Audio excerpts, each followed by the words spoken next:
출애굽기 34장 1절에서 17절 말씀입니다. 제가 한 절, 여러분이 한 절 말씀을 읽도록 하겠습니다. 주님께서 모세에게 말씀하셨다. 너는 돌판 2개를 처음 것과 같이 깎아라. 그러면 내가 깨뜨려버린 처음 돌판 위에 쓴 그 말을 내가 새 돌판에 다시 새겨주겠다. 너는 그것을 내일 아침까지 준비해서 아침에 일찍 시내산으로 올라와서 이 산 꼭대기에서 나를 기다리고 서 있거라. 그러나 아무도 너와 함께 올라와서는 안 된다. 이 산에 어디에도 사람이 보여서는 안 된다.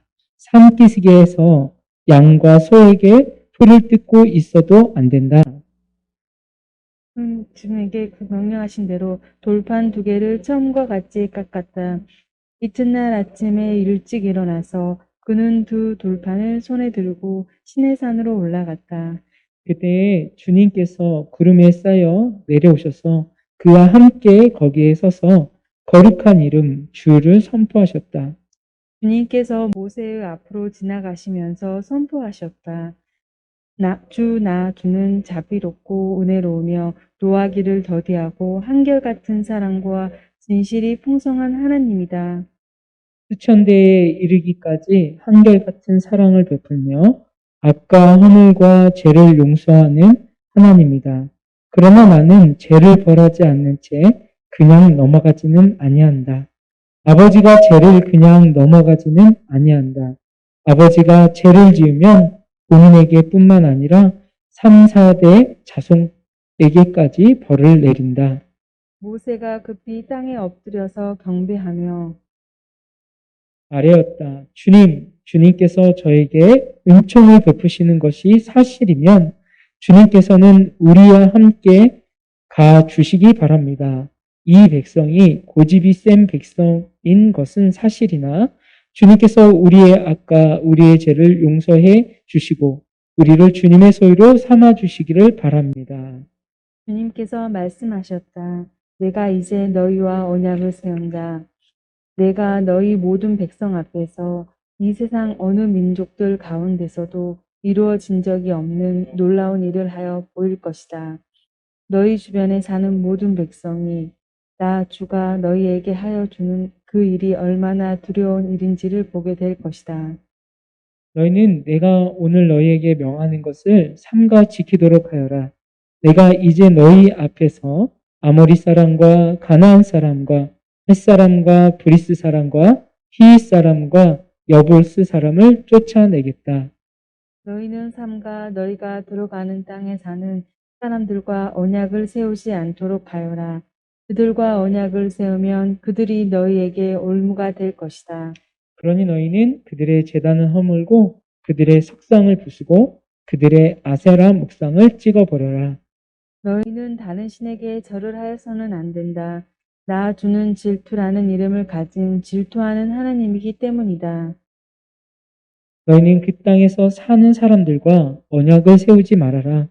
언약이라도 세웠다가 그들이 자기들의 신들을 음란하게 따르며 그 신들에게 제사를 드리면서 너희를 초대하며 너희가 그 초대를 거절하지 못하고 그리로 가서 그 재물을 먹지 않겠느냐. 또 너희가 너희 아들들을 그들의 딸들과 결혼시키면 그들의 딸들은 저희 신들을 음란하게 따르면서 너희의 아들들을 꿰어 자기들처럼 음란하게 그 신들을 따르게 만들 것이다. 함께 읽겠습니다. 너희는 너희는 신상을 부어 만들지 못한다. 예, 오늘은 우리는 하나님의 언약의 사람입니다. 5번째.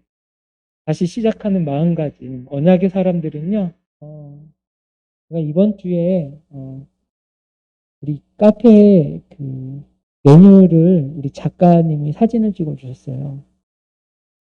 예지 오빠가 아주 잘 찍어서 전문가거든요. 그냥 일반, 그냥 사진가가 아니라 작가예요. 그래서, 이거를 이제 다 진열하고 싶은데 디지털 액자를 만들어야 되겠다. 그래서 집에 쓰던 이제 TV 갖고 오고 거기에 이제 영상을 편집해서 이제 만들어 봤어요. 근데 이 10분짜리밖에 안 되는데 10분짜리를 계속 재생되게 해야 되겠더라고요. 그래서 4시간짜리 이제 영상으로 이렇게 영상을 이제 불려서 만들었었어요. 문제는 4시간짜리 영상이 만들어지면 그 용량이 엄청나게 들어가거든요. 그래서 이틀에 걸쳐 한 작업을 다 날려먹었어요. 교회 노트북이 사양이 괜찮거든요. 근데도 4시간 반 정도 되는 그 영상을 이렇게 렌더링, 만드는 시간에 얘가 못 감당하는 거예요. 그래서 이틀 동안 만들었던 게 뻑이 나면서 다 그냥 어그러졌어요. 제 마음이 어땠을까요? 아, 이틀 동안 내가 뭐 했을까? 그래서 어떤 상실감 비슷하게 찾아왔습니다. 그런 사람은요, 열심히 하고 또 중요하다고 생각한 것들이 무너지게 되거나 아무 소용 없어지면 이 상실감이 찾아오게 돼요. 상실감이 오면은 우리 존재에 대해서 하찮게 느껴지게 되고 내가 지금까지 왜 이 일을 했을까? 나는 뭐지? 그리고 실망이 찾아옵니다. 그러면 여기서 실망 안 해본 분 계세요? 상실 안 해보신 분 계신가? 아마 여러분 실망을 하셨을 겁니다. 뭔가 잃어버리고 내 존재, 내가 왜 여기 있지? 나는 왜 노력했는데 안 되지라는 그런 것들이 있을 수 있습니다. 근데 이것은 비단 우리만의 일이 아니라 모세라는 사람, 성경의 모든 기록된 사람들이 상심과 실망의 시대를 살았습니다. 그러나 그것에 끌려다니는 것이 아니라 바로 하나님의 회복을 경험하게 됩니다. 이런 모세를 우리가 지금 함께 묵상하고 있습니다. 아니, 하나님인데 하나님의 이야기에서 모세라는 사람의 인생을 살펴보며 우리가 묵상하고 있는 거겠죠. 모세에게 상실이 여러 번 있었습니다. 근데 문제는 이거예요. 내가 이제 하나님 앞에 섰습니다. 잘 믿음으로 살겠습니다라는 결단 후에 상실이 또 온다는 거예요. 하나님을 몰랐을 때는 그럴 수 있다라고 하지만 이제 내가 신앙이 있고 잘해봐야 되겠다. 이제 나는 은혜가 있다라고 하지만 그 사이에 상실감이 찾아옵니다. 우리만 겪는 게 아니라 모세도 겪었습니다. 모세가 하나님의 얼굴을 구하며 또 시내산에서 기도와 말씀으로 백성들을 위해 중보할 때 상실감이 옵니다. 모세가 자신만을 위해 기도하지 않았을 거예요. 백성을 어떻게 하면 더 잘 섬길 수 있을까? 어떻게 하나님의 나라를 회복하게 할 수 있을까? 그런데 우리가 지난주 본문이죠.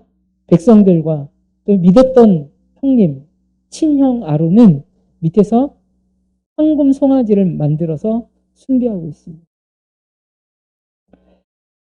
그래서 모세는 어떻게 했을까요? 내려와서 해결하는 사건이 있죠. 여러분, 그리고 나서 모세는요, 그 일을 단순히 감정으로 해결한 게 아니라 모세에게 찾아온 상실감, 내가 왜 이렇게까지 내 인생과 우리 가족과 이집트에서 나왔는가라는 상실감을 겪게 됩니다. 사람이라면 누구나 겪게 됩니다. 여러분에게 질문해 봅니다. 그럼 코로나가 깊어지고 또 믿음으로 잘 살아보려고 하는데 여러분에게 상실감이 찾아왔습니까? 여러분 존재에 대해서 흔들림이 찾아왔습니까? 성경적인 답은 그럴 수 있다.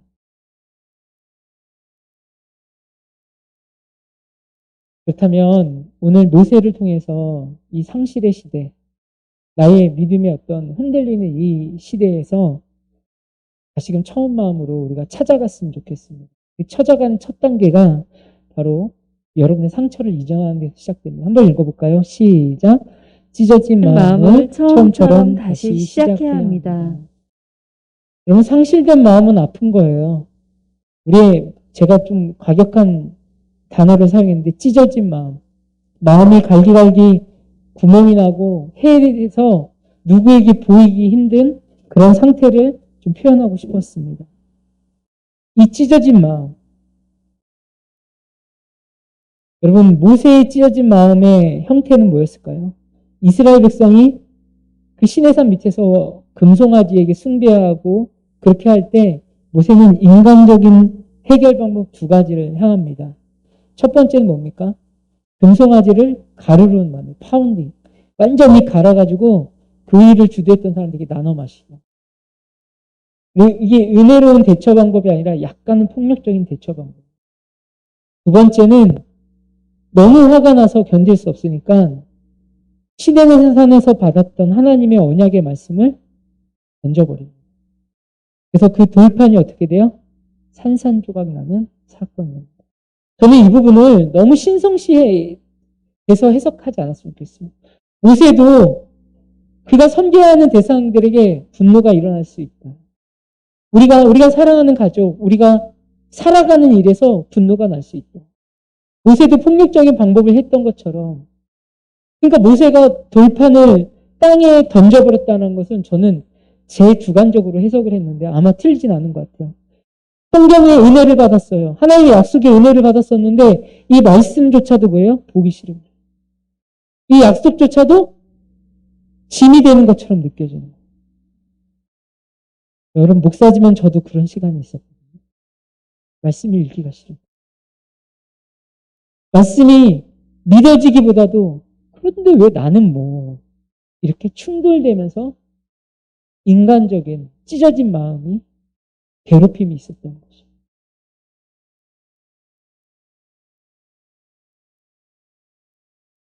근데요, 모세가 조금 성숙했던 것은 그 찢어진 마음에 본인이 끙끙대면서 해결하는 것이 아니라 그것을 대화로 승화시킨 거예요. 하나님과 대화를 하는 거예요. 그럼 기도는 자꾸 우리가 원하는 염원을 반복적으로 계속 얘기하는 것을 넘어야 됩니다. 기도는 하나님과 대화가 되고 그 대화 속에서 응답을 들어야 됩니다. 아멘. 그래야지 신앙생활이요 다이나믹합니다. 힘이 있습니다. 그래서 모세는 33장에 너무 답답한 나머지 하나님을 찾는, 또 하나님과 대화하는 부분이 나옵니다. 한번 같이 한번 읽어볼까요? 시작. 그렇다면 제가 주님을 섬기며 계속하며 주님의 은총을 받을 수 있도록 부디 저에게 주님의 계획을 가르쳐 주십시오. 주님께서 이 백성을 주님의 백성으로 선택하였음을 기억하기 바랍니다. 주님께서 대답하시자 내가 친히 너와 함께 가겠다. 그리하여 내가 안전하게 하겠다. 지금 사실은 지난주 본문이 32장의 본문입니다. 32장에 금송아지 앞에 숭배하는 거에서 흥분하고 모세가 분노한 장면이 납니다. 여러분, 그리고 나서 너무 가슴 아픈 사건인데 지금 모세는요 아픈 시간을 경험해요. 평소에 알고 지냈던 사람들일 수도 있고 또 힘있고 용기 있던 사람들일 수도 있어요.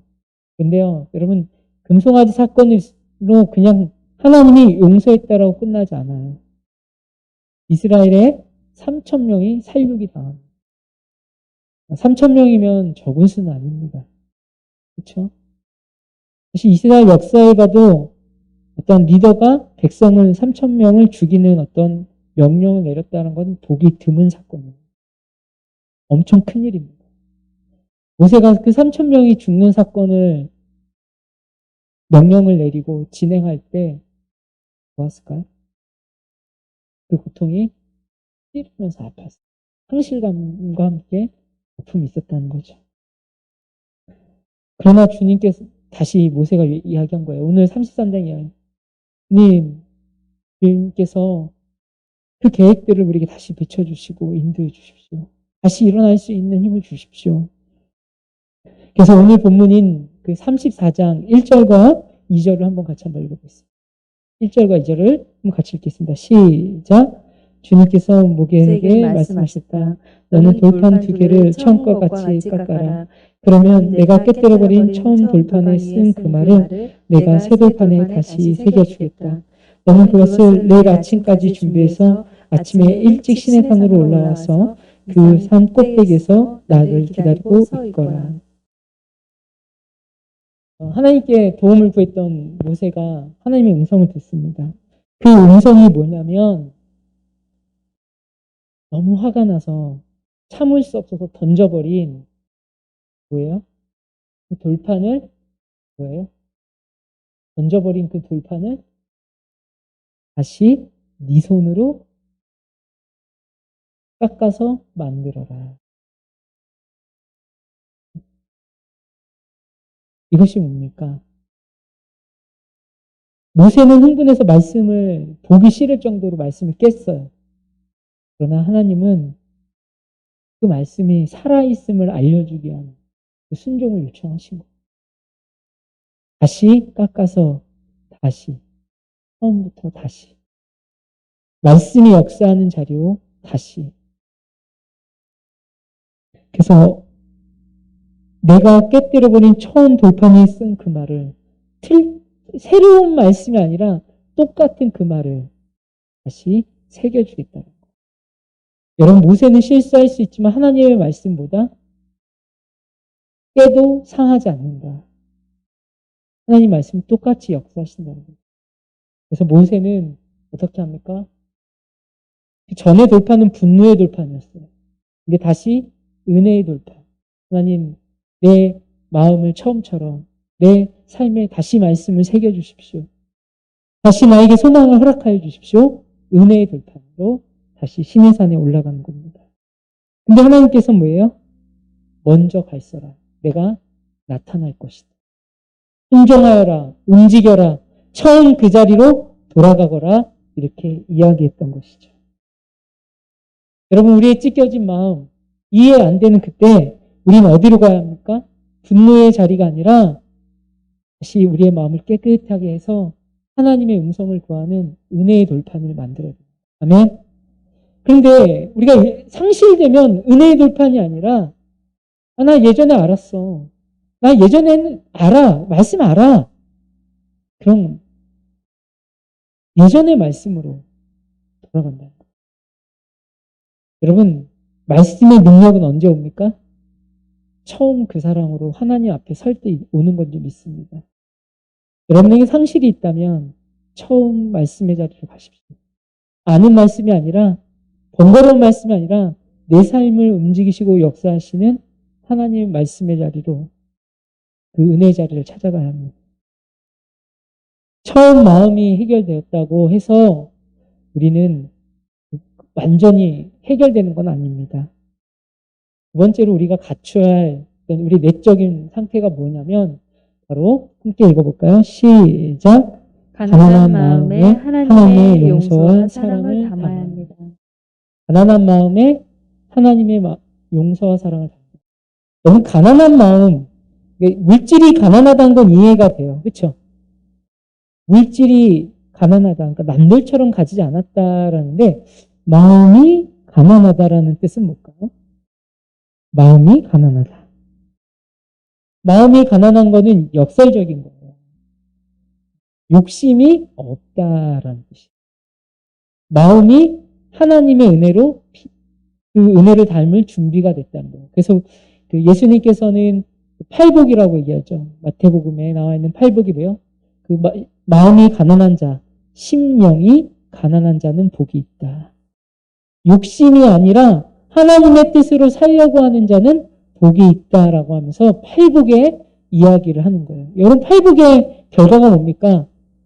하나님의 자녀라고 일컬음을 받고 천국을 소유하고 위로를 얻고 땅을 얻습니다.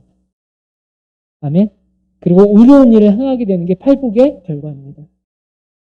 우리의 마음을 비워서 욕심의 마음이 아니라 하나님이 주관하시겠다라는 가난한 마음, 그분의 은혜를 기대하는 그 가난한 마음이 있다면 우리는 하나님의 은혜를 경험하게 될 겁니다. 6절과 7절 한번 읽어볼까요? 시작. 주님께서 모세 앞으로 지나가시면서 선포하셨다. 나 주는 자비하롭고 은혜로우며 노하기를 더디하고 한결같은 사랑과 진실이 풍성하신 하나님이다.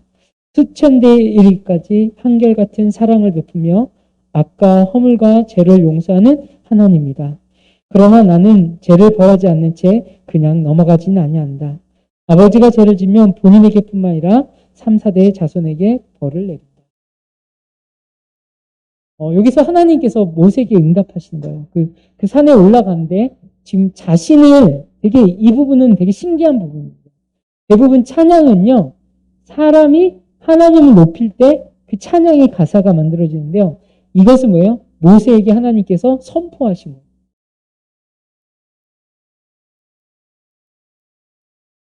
주님께서 모세 앞으로 지나가면서 선포하셨다. 선포라는 단어는 뭡니까? 크게 외치다라고 하는 게 아니라 나는 변함이 없다라는 것을 각인시키는 거예요. 이 시대 가운데 여러분의 삶에 하나님께서 각인시키는 거예요. 성령께서 우리를 다시 일깨워 주시는 거란 거죠. 근데요, 이 하나님의 속성, 사랑의 속성을 이야기합니다. 나 주는 자비로 모든 것을 용서할 만하고 은혜로우며 너희 개념이 아니라 너희들이 하지 못하는 것까지 베푸며 그 노하기를 더디하고 참고 참을 것이고 한결같은 사랑과 진실함으로 그리고 풍성한 하나님입니다. 여러분, 코로나19가 우리에게 힘듦을 이야기하고 우리 주변에 어떤 상실감이 우리 힘들게 할지 모르겠지만 이게 하나님의 속성입니다.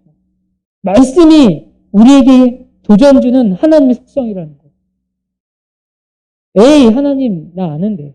에이, 아닌데. 그런 상식, 지식이 아니라 원래 하나님의 모습이 이렇다는 거죠.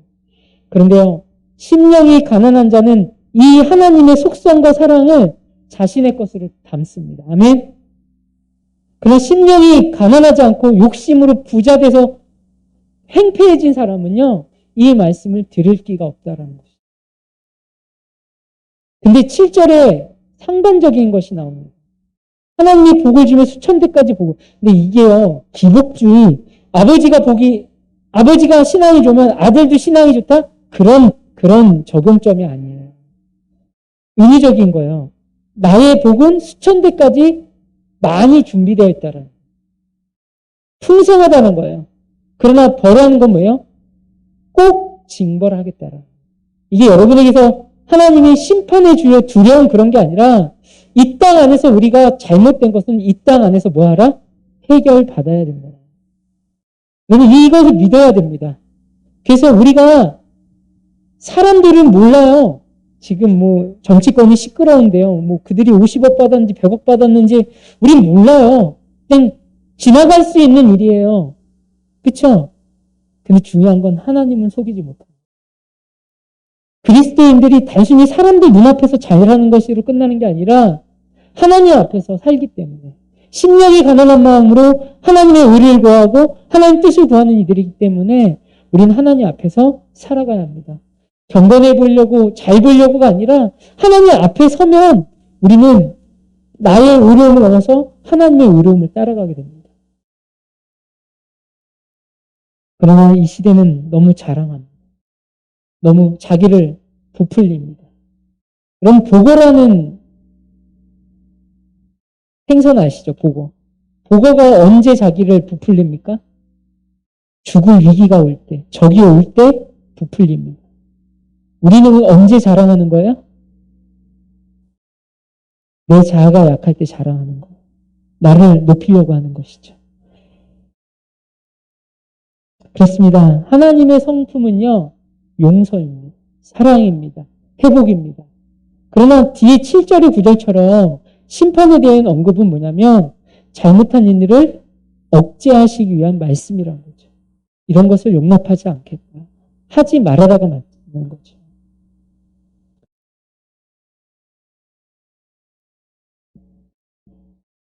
그러나 계속적으로 모세는 가난한 마음이지만 무엇인가 확실하게 알고 싶었습니다. 우리 9절을 한번 같이 읽어볼까요? 시작. 아뢰었다. 주님께서 저에게 은총을 베푸시는 것이 사실이면 주님께서는 우리와 함께 가주시기 바랍니다. 이 백성이 고집이 센 백성인 것은 사실이나 주님께서 우리의 악과 우리의 죄를 용서해 주시고 우리를 주님의 소유로 삼아 주시길 바랍니다. 지금 모세도 하나님과 대화를 하면서도 뭐예요?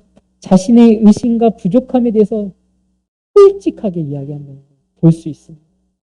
약함을 고백을 합니다. 제가 요즘에 최근에 읽었던 책이 정서적으로 건강한 제자라는 책인데요. 사실 그분의 피터 스카치오라는 분이 책을 여러 권 썼어요. 정서적으로 건강한 영성, 정서적으로 건강한 교회. 그 세 번째 책이 이제 영성 제자 훈련입니다. 많은 이들이 교회에서 훈련을 받아도 변화가 되지 않아요. 그 이유는 뭐냐면 드러나 있는 훈련을 받았다는 거. 하나님의 뜻을 품고 살아가는 훈련이 아니라 자기를 높이는. 지금 모세는요, 솔직함으로 하나님 앞에서 자신의 문제를 해결받는 거예요. 여러분의 문제 해결받고 싶지 않습니까? 여러분의 삶에 어떤 하나님의 동행하심을 받고 싶지 않습니까? 그러면 솔직하고 담백한 기도가 필요합니다. 아멘. 그것이 뭡니까? 자신이 그렇게 섬겼던 이스라엘 백성이 모세의 눈에도 이 백성이 고집 센 백성인 것은 사실이나 주님께서 우리의 죄를 용서해 주시고 우리를 주님의 소유로 삼아 주시기를 바랍니다. 이제 주님이 다시 그 언약이 당신의 백성으로 삼아 주시기를 원합니다. 흔들리지 않는 그 언약으로 우리를 붙들어 주십시오. 이렇게 주님의 용서와 사랑을 강구합니다. 확신을 달라고 요청하는 거죠. 여러분, 모세 시대 때는요, 메시아가 없었습니다. 십자가의 보혈이라는 신약의 완성이 없었습니다. 그런데 신약 시대에는 이것이 교회의 머리고 우리의 신앙의 시작입니다. 그 누굽니까? 예수 그리스도의 십자가의 부활입니다. 예수님은 십자가의 위에서 언약을 선포하신 게 아니라 우리의 가슴에 새겨주시고 변함이 없는 복음의 역사로 그분의 사랑은 용서와 회복을 경험합니다. 우리 아이들에게도 또 형제에게도 계속 얘기하는 게 뭐냐면 천국 가냐 안 가냐는요. 이거는 그냥 어떤 조직신학적 논리가 아니라 이거예요. 우리가 예수님을 믿음으로 하나님의 자녀가 되면 하나님의 자녀는 아버지의 집으로 가는 거예요. 이 생에 생명이 끝나면 아버지 집으로 가는 게요. 그게 어디다? 천국이다. 그러니까 자녀는 갈 곳이 한 군데밖에 없다. 어디요? 천국. 그 천국은 뭡니까? 용서와 사랑의 회복의 공간이지 심판을 하고 막 죄를 추궁하는 자리가 아니라는 거죠. 여러분, 용서와 사랑의 하나님의 나라가 시작한 줄 믿습니다. 여러분, 가정 안에서도 용서와 사랑의 그 나누할 수 없는 예수 그리스도의 능력이 임할 때 새롭게 보일 줄 믿습니다. 아멘. 저도 가정 안에서 용서와 사랑이 안 되는 사람이 있었거든요. 하나님의 그 가난한 마음에게 주시는 것은 바로 용서와 사랑이라는 거예요. 그리고 우리에게 이제 흔들리지 않는 그런 믿음의 자세가 필요합니다. 어떻게 해야 되는가? 세 번째 한번 읽어볼까요? 시작. 허상이 드러날 때 우리는 뭐 해야 된다? 하나님의 약속을 부여잡아야 된다. 알아가 아니라 굳세게 신뢰하고 의심과 싸우는 모습이 필요합니다. 여러분, 허상이 뭡니까? 우리의 머리를 지근지근 아프게 하는 것들입니다. 집착하게 만드는 거고 허상 때문에 서운하고 허상 때문에 숨이 막힙니다. 그것을 우리는 영적 세계를 넘어서요. 쉽게 얘기하면 우상입니다. 우상. 하나님이 아닌 다른 것으로 인하여 우리가 두려움과 염려하는 인생. 이때 당시에 대표적인 가나안의 우상은 아세라입니다. 아세라. 우리는 그냥 엘리사 이야기에서 아세라를 그냥 여자 신으로만 생각을 하는데요. 고대 근동의 역사를 보면은요, 아세라는요, 그 온갖 잡신들 중에 어머니 신이었습니다. 그래서 인문학적으로 보면은 아세라가 관여하지 않은 신은 없다 할 정도로 고대 근동의 사람들에게는 아세라가 모든 신들에게 영향을 주고 있다라는 거예요. 지금 이스라엘 백성들에게 만약 가나안 땅에 가면 뭐 하지 말아라? 우상 숭배하지 말아라. 결국 뭡니까? 나중에는요, 가나안 땅에 들어와서 하나님의 언약이 부족할 때 이스라엘 백성이 우상 숭배를 해버리게 됩니다. 이것이 바알과 아세라와 또한 그 고대 근동 안에 있는 온갖 잡신들. 근데 그것을 영향을 준 신이 누구다? 아세라. 근데 아세라 신은 여성 신입니다. 그 미와 아름다움과 다산의 어떤 풍요의 어떤 베이스를 깔아주는 것이죠. 여러분, 우리의 우상들이 거기서 대부분 만들어집니다.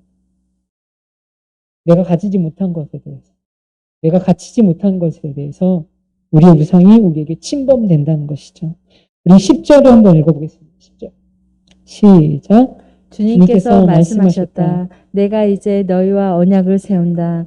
내가 너희 모든 백성 앞에서 이 세상 어느 민족들 가운데서도 이루어진 적이 없는 놀라운 일을 하여 보일 것이다. 너희 주변에 사는 모든 백성이 나 주가 너희에게 하여 주는 그 일이 얼마나 두려운 일인지를 보게 될 것이다. 하나님이 얼마나 위대하시고 이 민족과 우리 가정과 우리의 삶의 주관자라는 그 사실을 하나님 보여주시겠다. 가나안 땅에 있는 많은 이들에게 보여주실 것이다. 계속해서 우리 12절 13절을 읽어보겠습니다. 시작. 사람들과 언약을 세우지 않도록 하여라.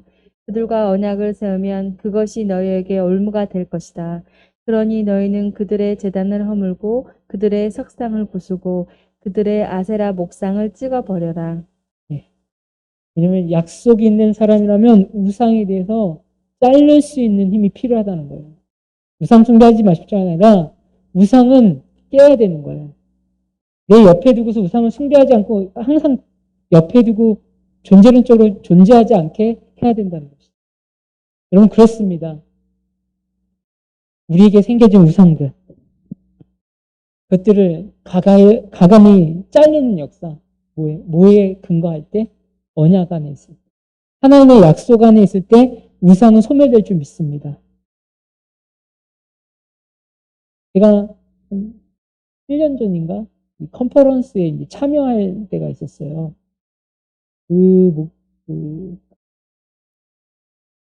예전에 한번 설교 때 한번 언급을 했었는데 세계적인 신학자예요. 하워드 스나이더라는 분이었는데요. 80이 다 된 그 백발의 할아버지 신학자였어요. 그분이 교회의 DNA, 교회 하나님의 나라 뭐 이런 책들을 써서 세술은 세부대 뭐 이런 책들을 써서 많은 도전을 이렇게 준 분인데요. 이제 마무리 강의 때 이제 서로의 의견을 나누는 그런 시간이 있었습니다. 물론 통역이 있었어요. 그래서 많은 그때 사실은 그 컨퍼런스가 박사들이 이렇게 오는 그런 거였어요. 신학자들이 오는 그런 목사님. 근데 한 목사님이 젊은 목사님이 자기는 어느 대학교 뭐 어느 과정 박사 누구누구입니다 하면서 질문을 하는 거예요. 이 현대 사회에는 교회가 그렇게 세부대가 되기는 힘듭니다. 그래서 틀린 말은 아니에요. 교회도 힘들고 성도들도 힘들고 부흥의 역사가 오지 않을 것이다 라는 어떤 질문이었어요. 그런 질문들. 이렇게 세상 사람들 세속적이고 교회도 그런데 소망이 있습니까? 이런 질문으로 그 하워드 스나이더에게 질문을 한 거예요. 이 하워드 스나이더가 되게 예외적인 대답을 했습니다. 어떤 논리와 이성으로 그 사람을 이게 이야기한 것이 아니라 그 할아버지 신학자가 지금 살았는지 생존하시는지 잘 모르겠지만 떨리는 목소리로 형제님이라고 부르더라고요. 형제님, 우리는 하나님의 말씀을 믿는 사람. 우리는 하나님의 말씀을 믿는 사람들이에요. 나는 지금도 나의 첫 시간은 하나님의 말씀을 읽는 것에 힘을 쓰고 있습니다. 하나님이 일하십니다. 이 신학을 요청했던 사람에게 사실은 그 평생 그 교회를 살리겠다고 고민했던 그 신학자의 대답은 하나님 말씀을 믿는가? 라는 질문이었어요. 우리 교회 연약합니다. 여러분의 삶에도 답답하고 힘든 일이 많을 겁니다. 그렇다면 질문합니다. 여러분 마음에 아세라가 영향을 끼친 풍요의 신들이 아직 나를 좌지우지하고 있습니까? 성경은 그것을 뭐하라? 부숴버려라. 그리고 다시 어디로 가라? 하나님의 약속으로 나아가라. 여러분 놀라운 것은 하나님의 약속으로 나아갈 때 가나안 땅이 이스라엘 백성이 그냥 밟고 지나가는 땅이 아니라 그 땅이 고향이 되어버렸어요. 그 땅을 선물로 주셨다는 거. 제가 이번 주간에 좀 기도를 했어요. 그리고 또 성도들의 이야기를 들어보니까 좀 제가 독특하긴 한데